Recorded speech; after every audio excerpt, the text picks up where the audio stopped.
All right, you bought the Tesla, you bought the Air Jordans, you bought the Gucci handbag, all those things to make your friends think you're rich. But the thing about those items, those luxury products, is that they're not essential. We don't need them, and yet we buy them. You say to yourself, I'm making $35,000, $50,000, $100,000 a year. So why don't I feel rich yet? What gives here? It's most likely because your spending has caught up with you. It's called lifestyle inflation, and it occurs when you upgrade your lifestyle based upon your income growing over time. So as you make more money, you also spend more money.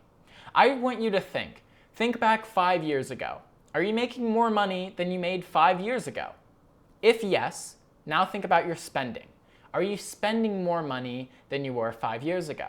Hey everyone, I'm Bruce Bradbury. Thank you so much for clicking the video, and please give me a like for support. It'll help the channel go a long way, and share this video with someone if you think they need it. Okay, so let's talk about it. Hypothetically, let's say you don't have anything in the bank account because 78% of US workers are living paycheck to paycheck. Okay, so here's what I'm trying to figure out. I don't think it's about the amount of income you're making. It's more about the percentage of your income that you save instead of spending. I love Tesla, and at one point in my life I even thought through, like, how can I get my hands on one? You know, what kind of financial hoops do I have to jump through so that I can get my hands on one of those amazing, sleek electric vehicles? But pushing that temptation aside, now whenever I see some young 20-something driving around in a new Tesla, I just think to myself, wow, they really put $40,000 to $80,000 of their money in the hole just so they could afford that car. And if they didn't buy it up front, then that means they're making monthly payments. And at which point it would cost them a little bit more because you're paying interest on that item. I'm attempting to target the hype around buying new or luxury items for the glam instead of buying items just for pure functionality. Okay, before I say this, I'm just gonna flat out say I'm not picking a side. I'm just analyzing things for what I see. And I could probably get fired into the sun with a cannon for even saying this in Portland, Oregon. I love this city. I'm just messing around, but here it is. Here, I'll say it. People seem to have this crazy problem with capitalism that, at least in America, capitalism is to blame for the crazy amounts of wealth displacement. We always talk about the 1% versus the 99%, and capitalism is to blame for all these issues. And the very nature of capitalism is free enterprise. So builders of free enterprise, business owners, and people that start things are the people that get rewarded in the system. So it is right to an extent. People that don't start businesses don't necessarily get rewarded by the capitalistic system. But I would instead point to consumerism as the perpetrator for stealing all of your money.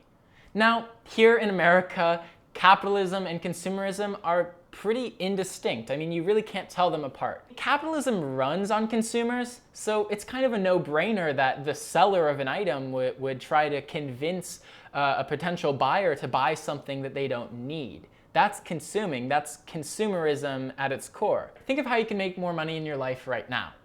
Maybe get a promotion or a pay raise at work, or find a whole new job entirely that pays you a lot more money. Or you could start a side hustle, as everyone calls it, to just get a few more dollars in the bank. But let me ask you, what are you planning to do after you get that promotion? After you have a bit more money to spend every month, what do you plan to use it on? If your answer is to just use that money and buy a new car or a new TV or new clothes, then I would say you just have to think about it a little bit more. Just think about it, because these kind of purchases you're going to end up regretting in the long run. You're going to be looking at your bank account and looking at your account balance and regretting all of those frivolous purchases that you made. Here's how I see it. It doesn't matter how much money you make. It only matters how much money you keep. You could be working at a really high-paying job, but not save any of it. I don't know if you guys have seen the news story about 50 Cent spending all this money and then going bankrupt. I forget what it was. I think it's like ridiculous, like tens of thousands of dollars a month. Even though 50 Cent must have been making millions of dollars a year, he wasn't saving any of it. I think about it, $1 million, I mean, most people make that amount of money in 20 years. If you had $1 million, if you wanted to, you could just retire and never work again, pretty much, living on just the normal expenses. If you guys read this book, The Richest Man in Babylon, you'll read about how the main character never has any money because he never saves any of it. He works tirelessly and makes a lot of money. He's a skilled craftsman, but his expenses equal his income. So he's not able to save anything, and effectively he's just poor. I mean, he has to work as a necessity. In a later lesson, he learns that a part of all he earns is his to keep, right? A percentage of all the money you make is yours to keep. Save a percentage of it, whether it be 10%, 20%, 30%, 40%, save a percentage of your income so that you're not starting at zero every paycheck. This is the first rule to getting rich. And I have to be fully transparent with you guys. I'm not rich, and right now I make like $25,000 a year, so not even close. But I feel good, confident saying this to you guys because this is the path that I'm currently on. Everything that I'm talking about, I really implement in my own life. Warren Buffett didn't make his first million when he was 20 years old, and no one offered him a job with a $1 million a year salary. Using Warren as an example, over the course of his lifetime, we can see that his net worth compounded. It compounded slowly. It wasn't a get rich quick, and at 20 years old, he didn't have $1 million, but that wealth quickly grew because he had, I can assume, either money saved, money invested in stocks, or money invested in other money-making opportunities.